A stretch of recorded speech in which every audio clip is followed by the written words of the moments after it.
uniform, badge, gun. This city's tearing itself apart.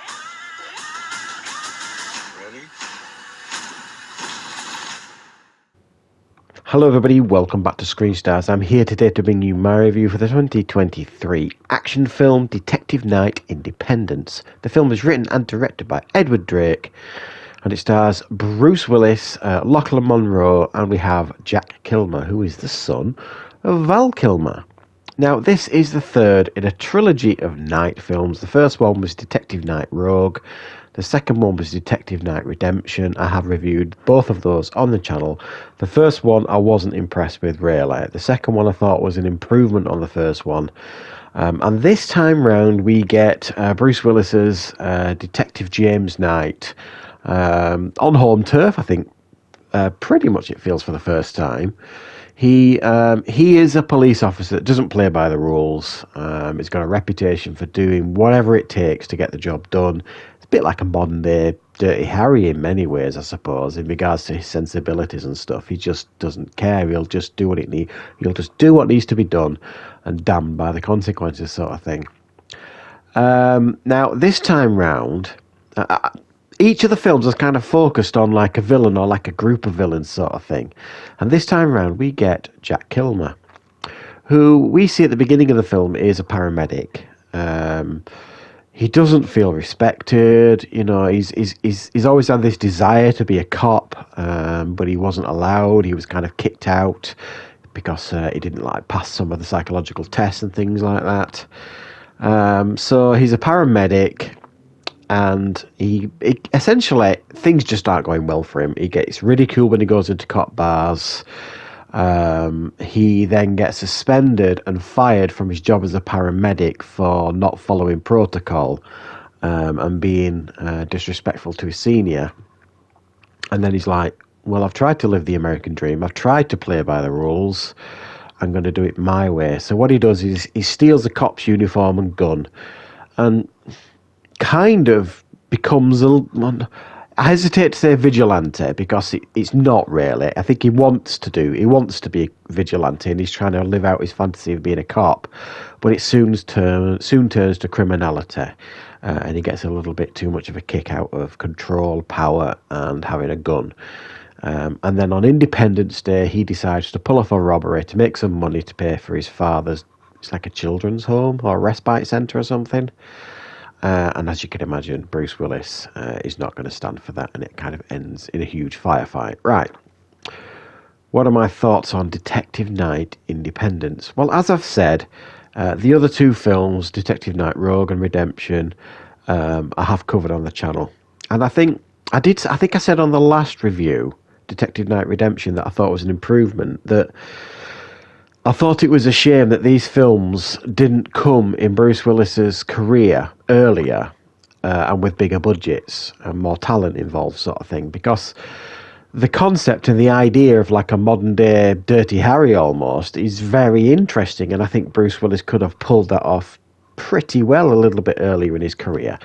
There's no sense going over old ground in regards to Bruce Willis and where he's at in regards to his health. We all know where he's at. We know what it takes for Bruce Willis to perform in these movies, you know what I mean? People talking in his ear and whatever. We've all heard the rumours and lots of body double work going on. But still, he's still fairly watchable here in this film. There are a couple of moments in the film where he kind of fluffs his lines a little bit, but it's not massively noticeable, and some of the line delivery is a little bit emotionless, but smartly the film, as the other ones did, focuses more on the headline criminal, if you like, of the film, and this one is Jack Kilmer.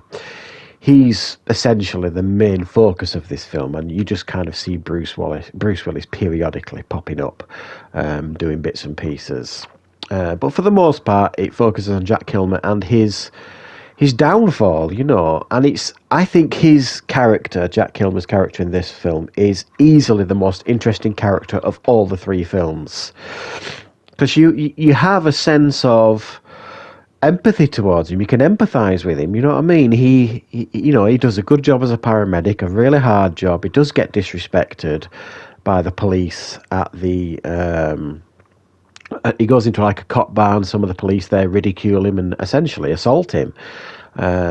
Everything goes wrong. It's just life is not working out for him the way he expected. You know what I mean? And he's really tried hard.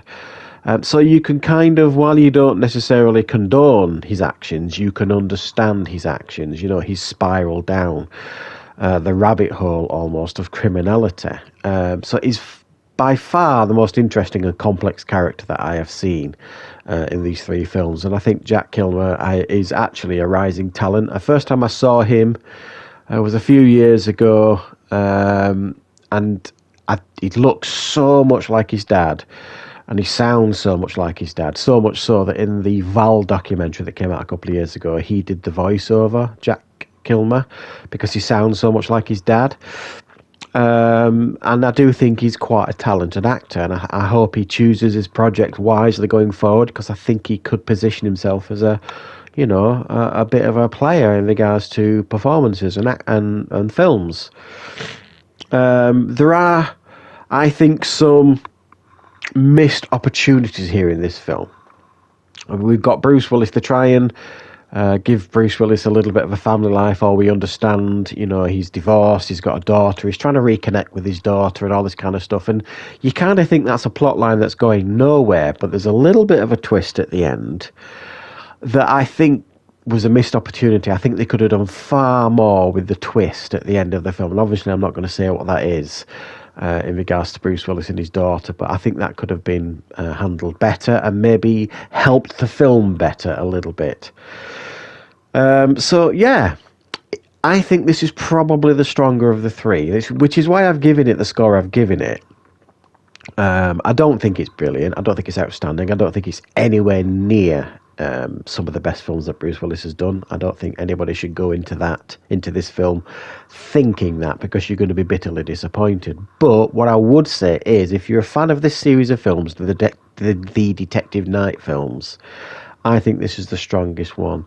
I think it's the most interesting story, and it is probably the stronger of the three, in my opinion, anyway. But let me know in the comments what you thought, or what you think of these series of films, and I will of course be back with plenty more reviews and content on the channel very, very soon.